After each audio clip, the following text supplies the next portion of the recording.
Hey, Joaquin. Hey, Blaine. Thank you so much for making yourself available. Joaquin, you are an independent OS intelligence, open source intelligence journalist. And Blaine, you are a retired general. You were second in command of NATO and also second in command of General Petraeus. And now you're a reformed character. You've woken up. I am. I'm a recovering one-star general. It's good to be with you both. Yes. Thank you. And you've both been on my channel before. And we're recording this on Friday, the 5th of December at 7:45 UK time, 8 p.m., 7:45. So don't be fooled by that. It's not, it's dark and cold outside. Okay. Joaquin, what, my dear friend, is uppermost on your mind this Friday evening? Well, on this Friday evening, there's a lot of things on my mind, but I guess if we are talking about the recent events, I'm still thinking about really, maybe on people's minds actually too with Zelensky. I think that he's in a very, very, you know, a very tight spot.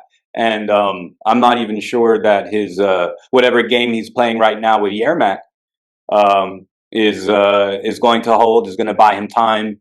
In my assessment, it's the British that want him out. I don't know if we've talked about that before, but they want him out. And Why would the British want him out? well, they would like to pause the conflict and restart it in 2029 or 2030.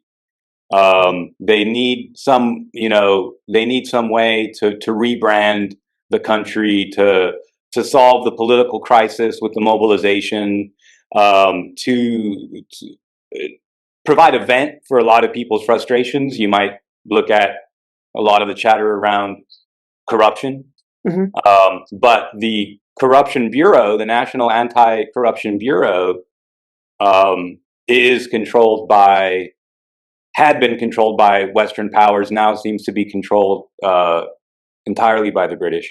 So they have the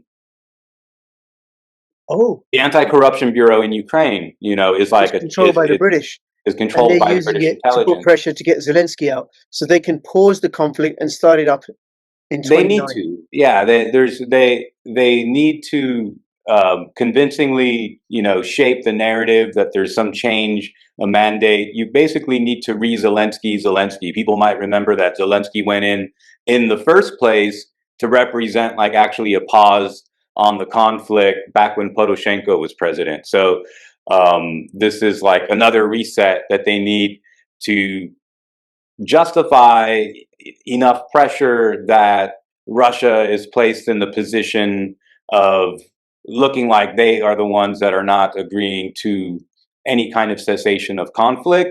And insofar as they consider Zelensky to be not legitimate because his term has expired and he's like on emergency powers, basically, there has not been an election in Ukraine. I think they were supposed to have one back in May or something like that. Rescheduled in 2024. They were supposed to be. Yeah, yes, 2024. So this was this mandate is like long beyond its due date. So they, if they could reboot that credibility, if they could rebrand what's going on, the British are definitely looking for ways to do that. And if Zelensky remains, that remaining is predicated on a very complicated formula where he cannot arrive at any ceasefire, right? He's not in the position to arrive at a ceasefire for the very same reasons of who controls the intelligence services around him and the far right groups, right? In other words, if he were to say, okay, we're going to do a ceasefire, even if they're not agreeing to territory, to any territorial stuff, that's not going to happen, right? But even hypothetically, if he gets into a ceasefire of any kind, and anyone can say anything about what he's done, like any complaint at all whatsoever, just imagine it, any articulable imaginary concern, the far right will be mobilized and you'll have, some type of action, like a Maidan, so to speak, against Zelensky. So the pressure is on him. He cannot be the one to see this through a ceasefire, right?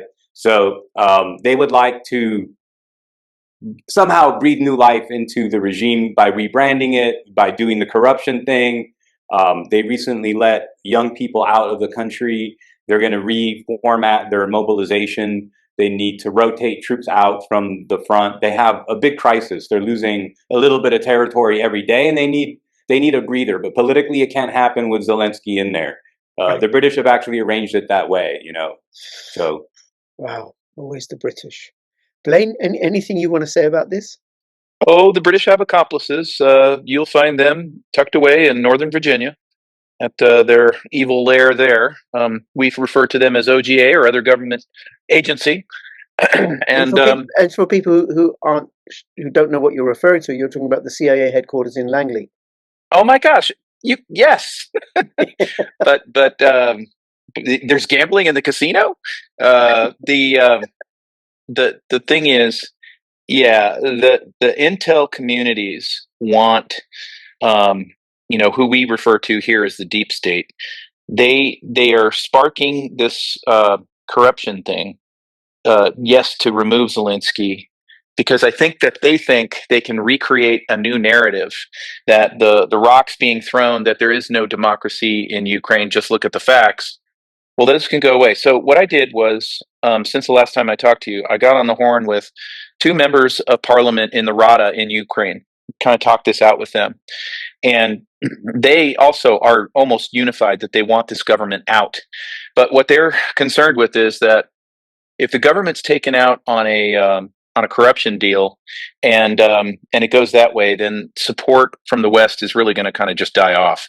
What they would prefer to have happen, and what they're trying to have happen behind the scenes, is they're trying to show Zelensky that, look, you're crippled. This is not going to work out. We have to now be with a duly elected government and have our stuff together, not just to get this war over with, but to manage the peace and the reconstruction.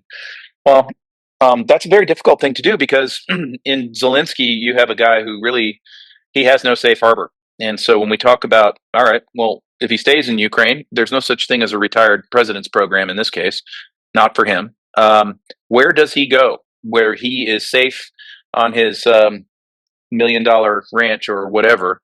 I think he understands that. And so I think he's playing to what European leaders are trying to get him to do, is just to fight on. We'll find more money and we'll find more weapons. But that cocktail's going away, and President Trump is insisting that that cocktail goes away. So what are we left with? The rhetoric that Russia has unacceptable terms, and therefore we're not going to do those terms, is ridiculous, because there are battlefield realities. I wish the Ukrainians could have repelled the Russians. This was a deterrable war that never needed one Russian tank to come across the line. But you have a series of disingenuous events over many years. I was there on active duty when the Maidan revolution happened. Ukraine was in my portfolio, and I was there for the little green men on Crimea.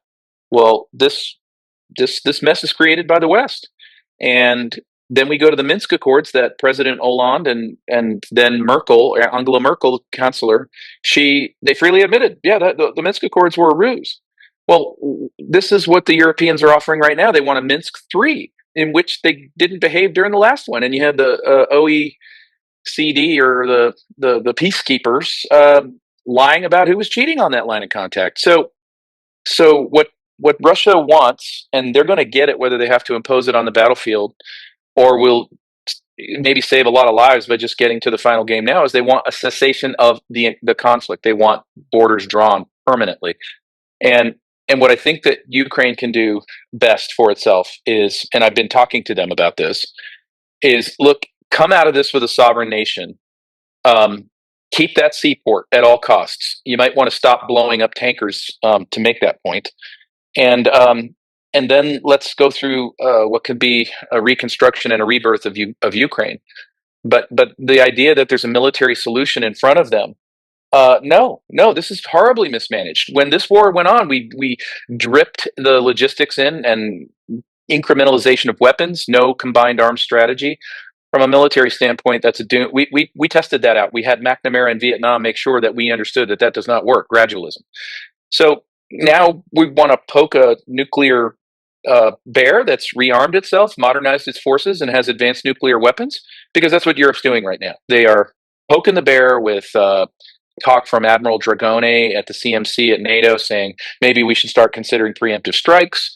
The foreign minister for Germany yesterday, completely irresponsible comments when he said, you know, if the U.S. and Russia manage a peace that's not compatible with European affairs, then we'll just go to war with Russia ourselves. Yeah, with what army?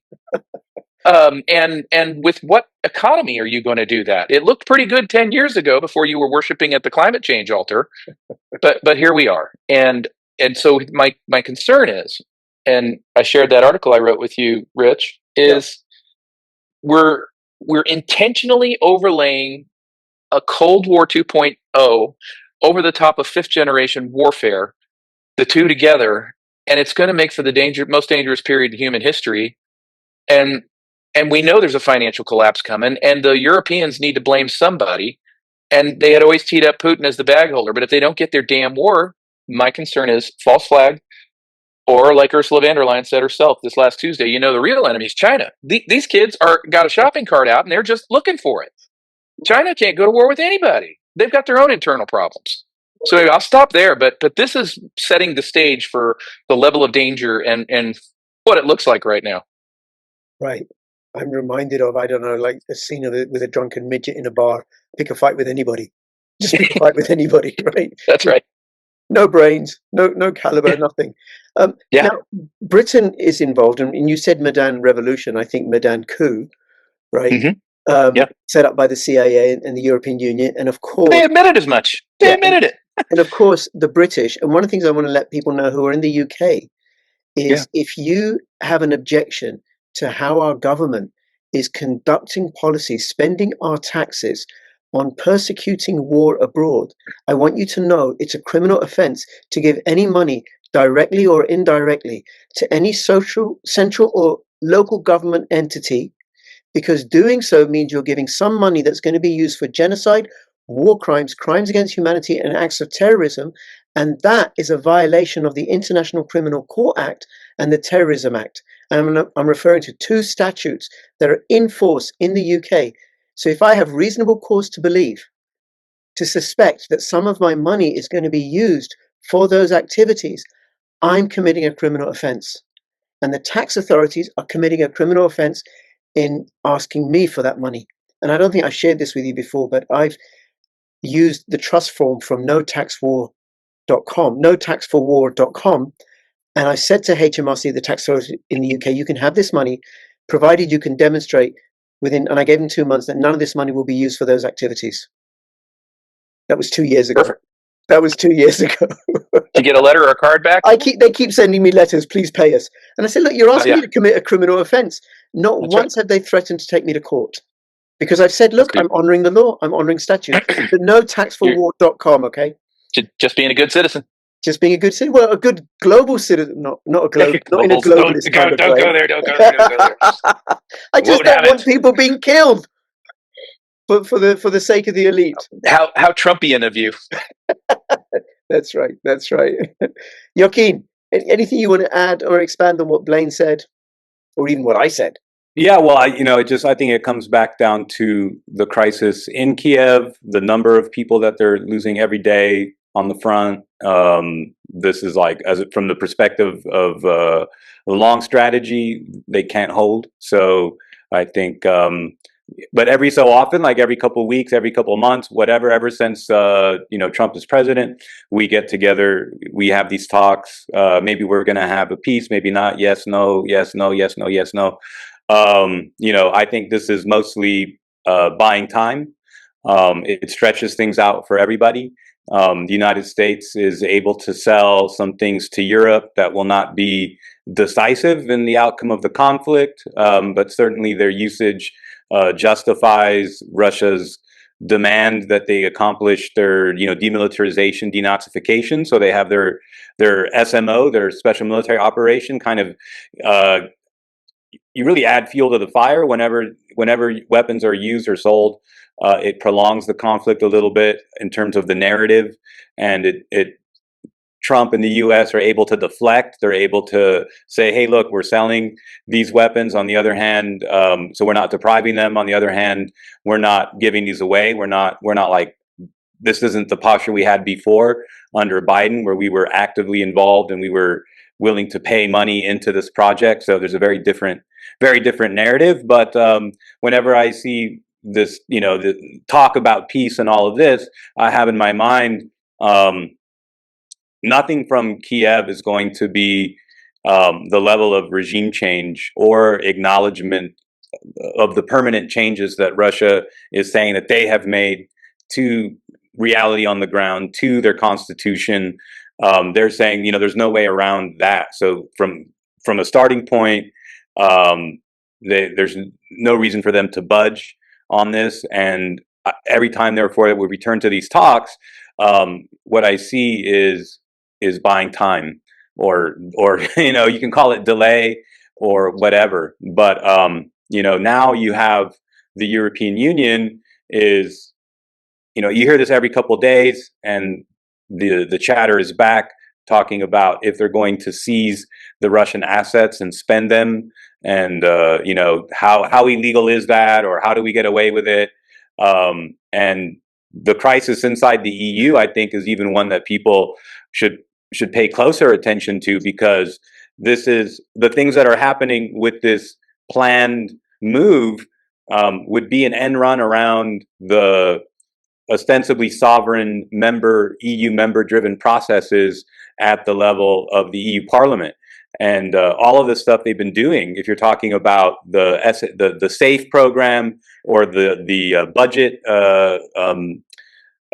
changes in terms of allocation, in terms of being able to purchase bonds, issue bonds, all of these things are significant changes to the EU, what is effectively their constitution, TFEU, and the authority to do that. And so there's a big fight now around Article 122. And if they basically pull the trigger on this, what they're threatening EU countries with is, we're going to do this unless you agree. If you agree, great. If you don't do this, we're going to do this anyway. And it's going to expose to the world that the EU is a centralized state. So this is, this is the thing that they keep pushing. This is the very big deal right now. Yep. I want to go back, and we're going to talk more about the EU, but I want to go back to what you said about how the Trump administration is selling weapons to Ukraine and to the European Union, I think, to pass on to Ukraine. Yeah, well, just to the EU to do what they will with them. Do what they will, right? So that's another way that money is draining out of the European Union into the US.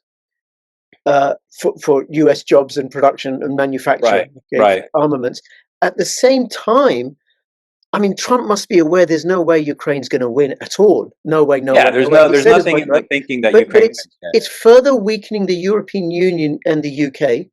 Okay, you want to carry on. Okay, keep getting punched in the face by Russia. Keep getting punched in the face by Russia. And at the same time, he's working to negotiate peace. Why doesn't he, as suggested by the Duran, Alexander Mercouris and Alex Christoforou, just say, right, that's it. That's it, the end. No more. We're not involved in this. No more weapons, no more intelligence. We're out. You're on your own. I think that's next. What the president... Why didn't he do it at the start? Well, I don't think he could. There's a lot of reasons for that. If he had hit the hyperspace button, is what I call it. If he had hit the hyperspace button and we had blasted out of there, then everybody could hang President Trump with every single grievance they had possibly had. You destroyed NATO. You stabbed Europe in the back. You handed Ukraine into the arms of Russia. The narratives that's all he'd be working with right now. So instead of approaching this with a sledgehammer, he approached it with a scalpel and a mind's eye towards diffusing a time bomb. Now, that started, I think, at the Munich Security Conference with Vice President J.D. Vance, when he kind of scolded Europe and said, we're pretty concerned not just about the Ukraine war, but we're concerned with your countries in Europe as you're rolling back civil liberties. You're censoring your people and locking them up. You're rolling back on what we all agreed to were Western civilization values. And this is eventually going to cause us to reevaluate our relationship with Europe if you continue.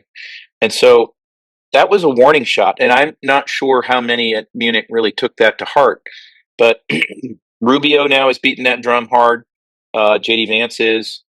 And again, this is where you see the president starting to wheeled around on Europe because not only are they not following his leadership in getting this conflict behind us, but they're also, they're going back and forth at one another, with threats of, we could do this to you, we could do that to you in this relationship. The most recent flavor of the day is, well, how about Europe just dumps we just dump all the United States debt. We'll just do that to you. And it's like, okay, well, fine. We'll get a cold, and you're going to get pneumonia and be on a ventilator. Because Europe, you have, hold on, you have, yeah. So, okay. So if I can say something, please let me just say something. Both of you are familiar with Tom Luongo. I've listened to Tom Luongo for many, many years. Had him on as a guest. I love Tom. Gold and silver. Tom. Absolutely. Yeah. And Joaquin's been on Tom Luongo's podcast many times, right? We're all three of us are fans of him and have learned loads from him. So TomLuongo.me, I recommend, right? Mm-hmm. And I've been in gold and silver since 2011, learning about money. I still don't understand bonds, right? Now, I'm not asking you to explain it to me because I think it's beyond my pay grade, right? But, so let's look at bonds real quick as a canary. No, please don't. I think I don't want you to waste your time and effort. I'm not gonna go Tom Luongo macroeconomist on you. I'm not gonna do that. But look, I'm a pilot, all right? So I'm gonna explain things with crayons. And anything I can't explain, I'll always say it's PFM. Okay. And what PFM stands for is pure fucking magic. Oh, okay. All right. So if I can't explain it, it's PFM. So on the bond market, the reason that's a canary in the coal mine is because when you start seeing long-term bonds and their yields go streaking up, that's bad. And the reason it's bad is because you can't find a buyer for your debt. No one wants it. You're approaching junk levels. Case in point, let's look at Japan. Japan is the one we're all watching right now because Japan just had its recent auction, and their 30-year bond is the highest yield it's been in Japan's history, and it's not even close. So the reason that's bad, and by the way, that's bad enough, but it's worse. Because Japan came out and proudly said, and they should have never said a thing in my view, they said, yeah, and we're very proud of the Japanese economy. In fact, we bought 97% of our own debt at the auction. Well, what that means is so nobody wanted your debt to the point where your country's buying it all, and you won't even buy your own debt unless these yields are going to these levels. And all of the treasuries are in the Japanese company's hands, not Japan. So now let's get to Europe. Europe is saying, we're going to dump treasuries because we're rocket geniuses. Well, I'm worried they might do something like that because look at their history of economic excellence. They have used climate change to dump factories. Germany blew up the last of its nuke plants the other day.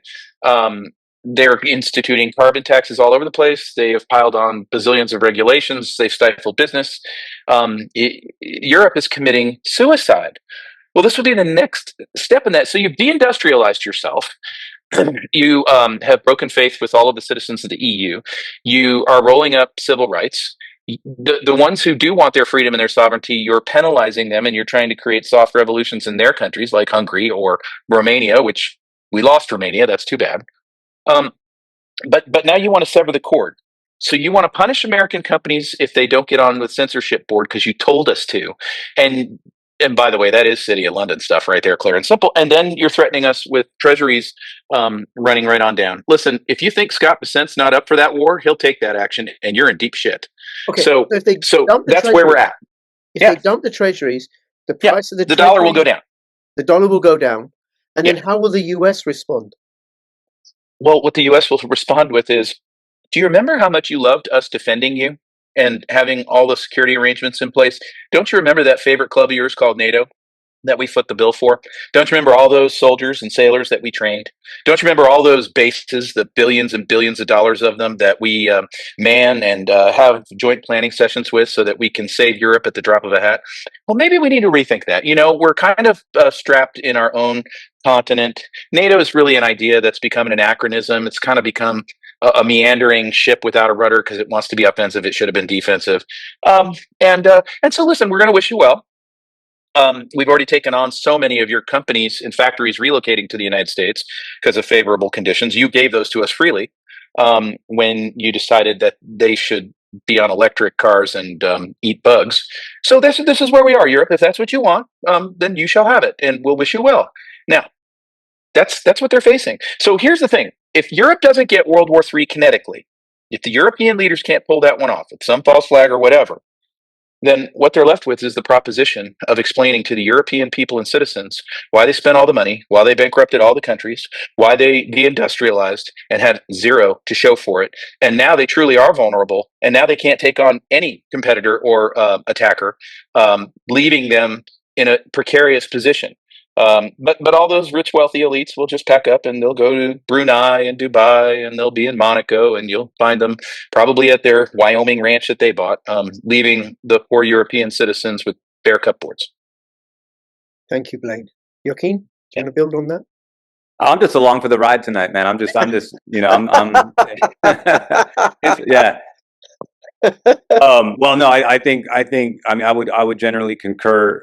In the particular crisis in the EU, they do not have the authority to issue a mutualized debt obligation in the form of this type of bond, but they're going to do it anyway, right? They're going to do it anyway. This is going to happen, or at least they're threatening to do it. And if countries don't agree and they do it anyway, then it exposes this.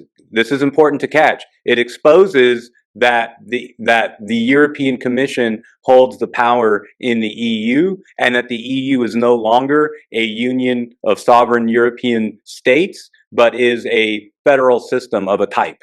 It is some type of centralized or federal country. It is effectively yes, effectively a country. Yeah, and they have also, what the scandal right now with the EAS is, in fact, their little spy training facility. So this is what's come to light, you know, in recent headlines. So I think. So Joaquin, what's the EAS? I haven't heard about this.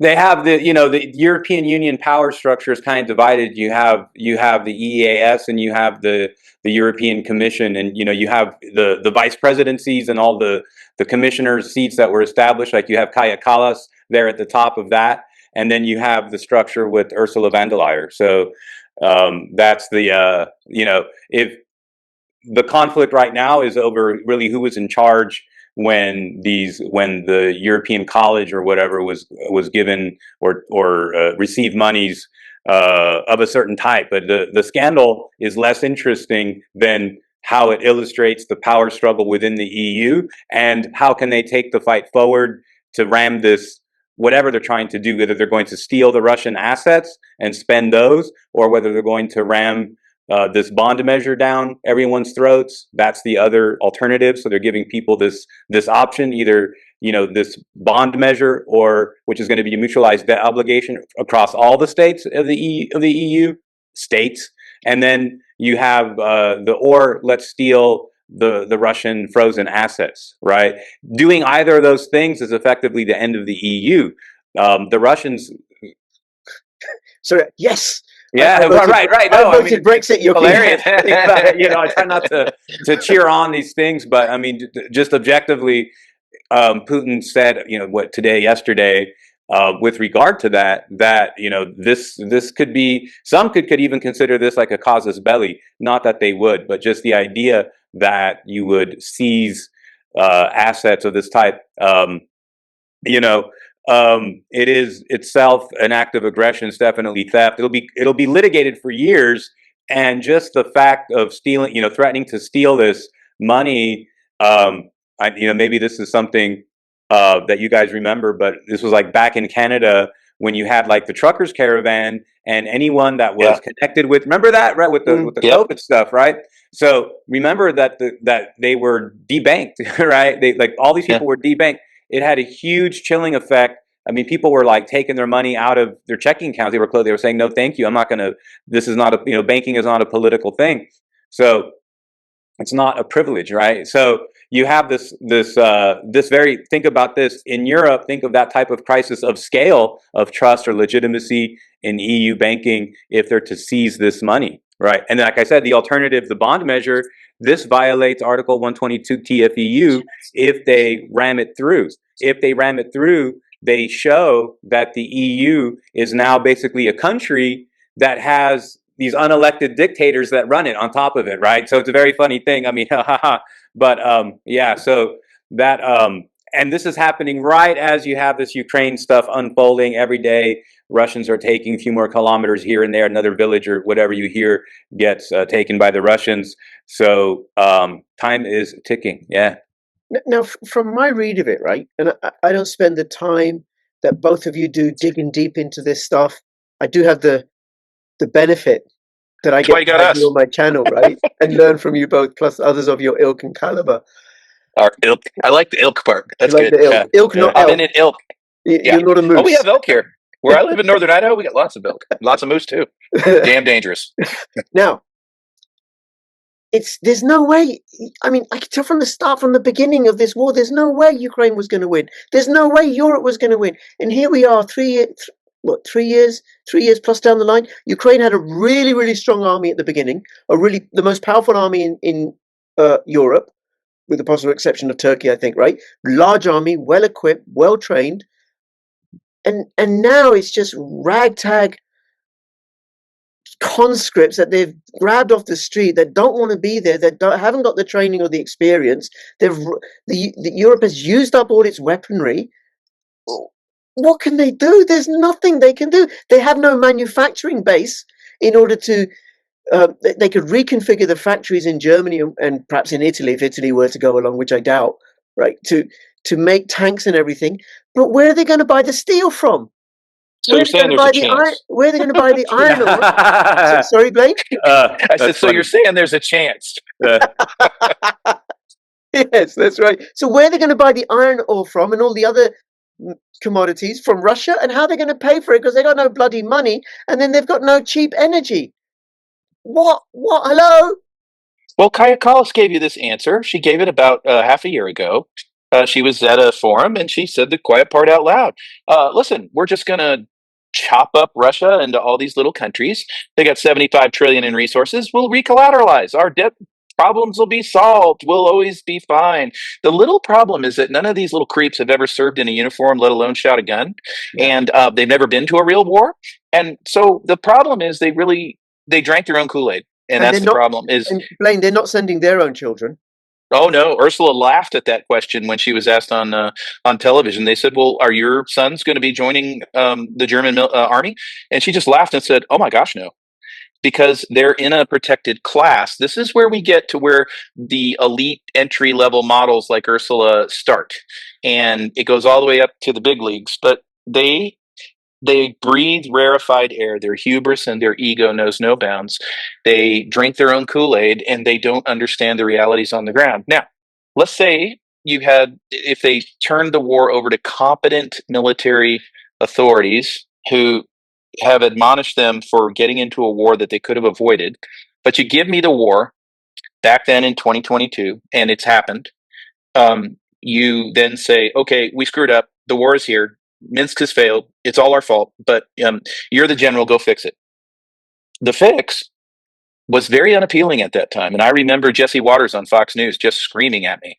We had a knockdown drag out on national TV. And he said, I can't believe how reckless and irresponsible you are, General Holt, to be recommending a no-fly zone over Ukraine right now. That puts us in contact with a nuclear-armed Russia. And the point that I was making was, at that time, the Russian military was not only so incompetent, so ill-equipped, so logistically inept, so underwhelming in the Air Force Department that the immediate tourniquet on the country of Ukraine of a no-fly zone, plus allowing the Ukrainian army to then build not offensive positions that strike Russia for no apparent reason. It's like, well, that was a great social media post with blowing up that refinery. It just doesn't win a war. Instead, dig in. Let's set these lines. Make yourself pretty impregnable. We'll have the no-fly zone. If it flies, it dies. And that would have deterred the Russians right there on the spot. That would have said, okay, we got to work this out. And then, in much quicker time frame, you could have gone to Istanbul and got a much better deal for the Ukrainians, but it wouldn't have mattered anyway because you had a freak named Boris Johnson who went in and blew up the whole thing. Because this wasn't an organic, natural war of brothers who hate each other. This is where the City of London, the elites, saw a gold mine of opportunity, and they get to clean up the world's largest crime scene at the exact same time.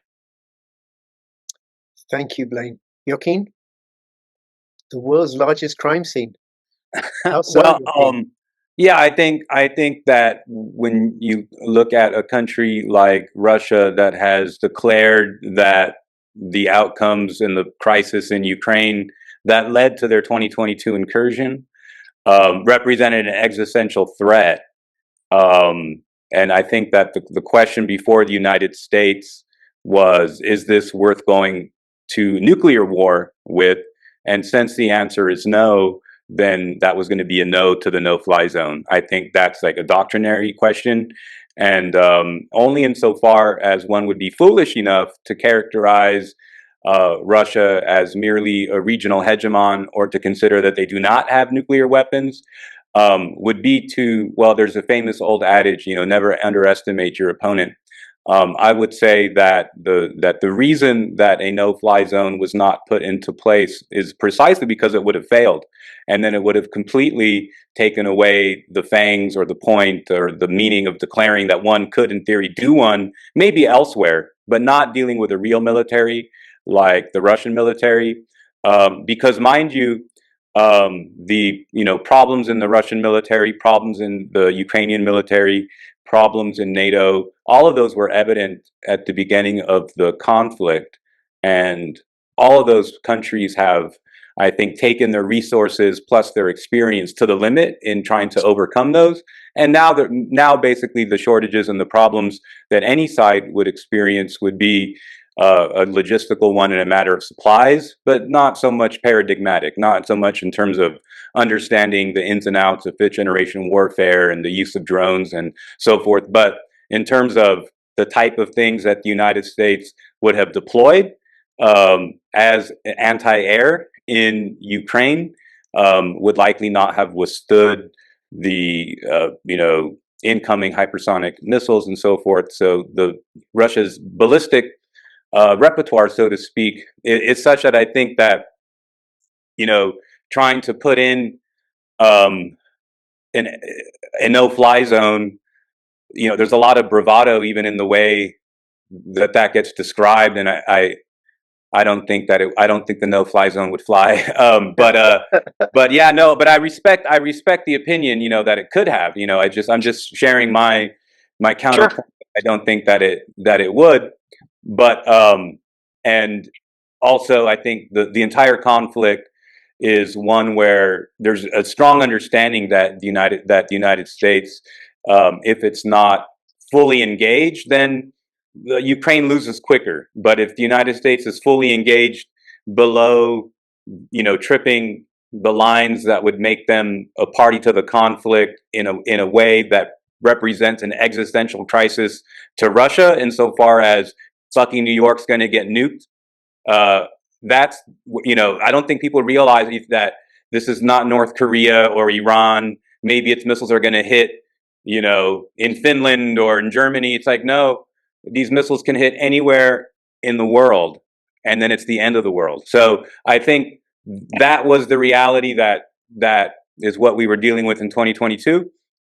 But I think that this type of, of course, this is a different subject, but when you talk about whether you're going to have superiority or control over the air or over the sea, the recent things that we saw in the sea are increasing, back to the story of Russia talking about why they need to take Odessa and why Ukraine needs to be a landlocked country, in Russia's opinion. So I don't think that there's anything that could have happened in Turkey. I don't think that there's anything that could have happened that the Russians would have been, I don't know, in another Minsk agreement type situation. But I think it's very true that as Blaine was saying, that it was Boris Johnson's little bit of work in there that made sure that this conflict was going on today. But I would just iterate that, in my opinion, that it was the side waging the conflict waged the conflict knowing that Ukraine cannot win and knowing that there was only so far they could go. And the point is that from a long game point of view, it's an eventuality that Ukraine comes into the Russian fold. That was the normal outcome of several elections in Ukraine over the past 20-something years that they've had elections, 30-something, 35 years. And what's more important than that is that the Western powers combined, you could talk about Soros, NGOs, Victoria Nuland, as Blaine was saying, in the Congress admitted, spent $5 billion to do the Maidan. So they did this twice. There was the Orange Revolution and then there was the Maidan. So there were two color revolutions to keep the normal economic pressure, democratic process away from Ukrainians, so that they had basically, now you have two color revolutions, keeping them separated from Russia.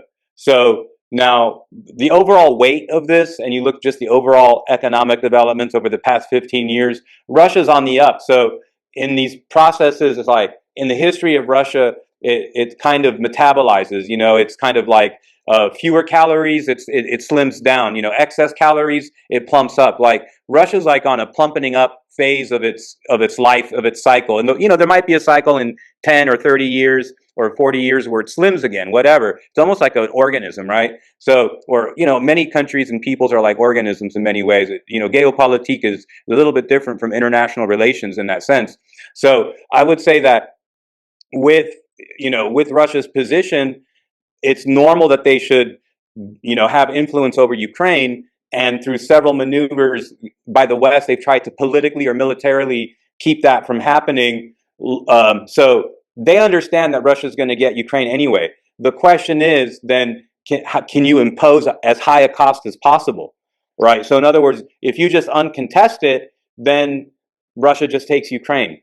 If you contest it, yes, Russia takes Ukraine, but all those Ukrainian soldiers being killed are future Russian workers, are future Russians. All of that Ukrainian infrastructure being destroyed would have been Russia's without a shot being fired and without any reconstruction costs or reinvestment into getting Ukraine back up to pre-war levels in terms of its ability to, even if you're just tax farming, but even in terms of like industry in the Donbass and in the rest of Ukraine. So the reconstruction cost is going to be bore in this case by the victor, Russia. They're going to bear the reconstruction costs of what they hold.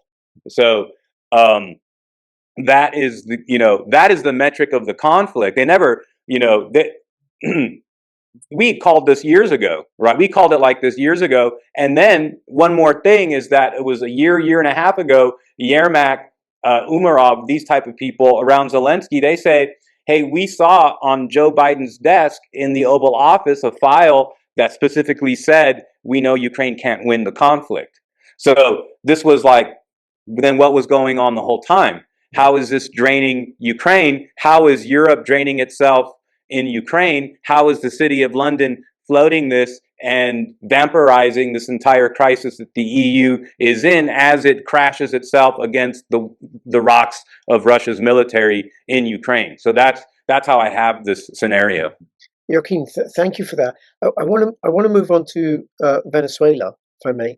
But before, one of the things I think is motivating people, certainly those the decision makers, is how they get to line their pockets through this massive grift. It's just Huge. a front for. You mean a sick, reprehensible, massive grift that has cost over 2 million lives, evacuation of a third of a population, and over $1 trillion worth of damages, and yet we are insisting that no, Russia's the big enemy. Really, Russia's the big enemy here. Blaine, how else was Boris Johnson going to get $1 million bribe from a British? No kidding. Arms Amen. Amen. Have a heart. Ask Rheinmetall how they like making tanks with no electricity. Right, exactly. It's really hard. It's really hard. Yes. And by the way, on the battlefield, their tanks perform like shit.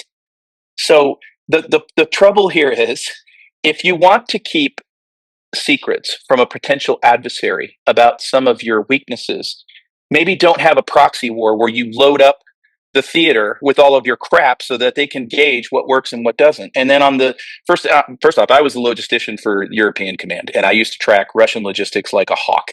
I knew how much a pound of my crap to get anywhere cost and how much theirs cost.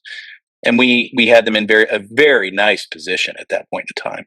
And so Bacons, beans, and bullets are what moves an army. It's what makes an air force effective. Don't tell me about you've got a wonder weapon. Tell me about how you're going to sustain it in the theater, and then I'll tell you how you're going to end up doing. But the Russians, this is what we've gained. Russia went into this war pretty shabby, not very good on the conventional side. We've always respected their nuclear development and what they're doing in space and hybrid capabilities. But now that they've turned over to a wartime economy, the Russians are now building over 1,000 drones a day. Their production is way up on tanks. They are developing some of the most advanced weapons and missile systems because they've redirected everything into that. And before, and I'm glad Joaquin said that you talked about their on the upswing economy. You get out of Ursula and the mainstream media every single day how the Russians are going to break any time because economically they're on the ropes. Well, I would remind everybody they're sitting on 75 trillion in natural resources, and so they're not about to go broke. In fact, they're just fine now. How's Europe doing in this war? Oh, not so well, not so well. So. Joaquin, we'll just have to agree to disagree on military tactics. I guess I'm a little biased because I've actually flown jets in no-fly zones, but I understand what the capability sets of the two militaries were. What I will say is that what for sure did not work is the McNamara incrementalization and the gradualism that happened with the West support of Ukraine in that military. We did not set them for success, and success really should have started the night little green men started appearing in Crimea. Or not even doing the Maidan revolution at all. That would have been our very, very best chance at success.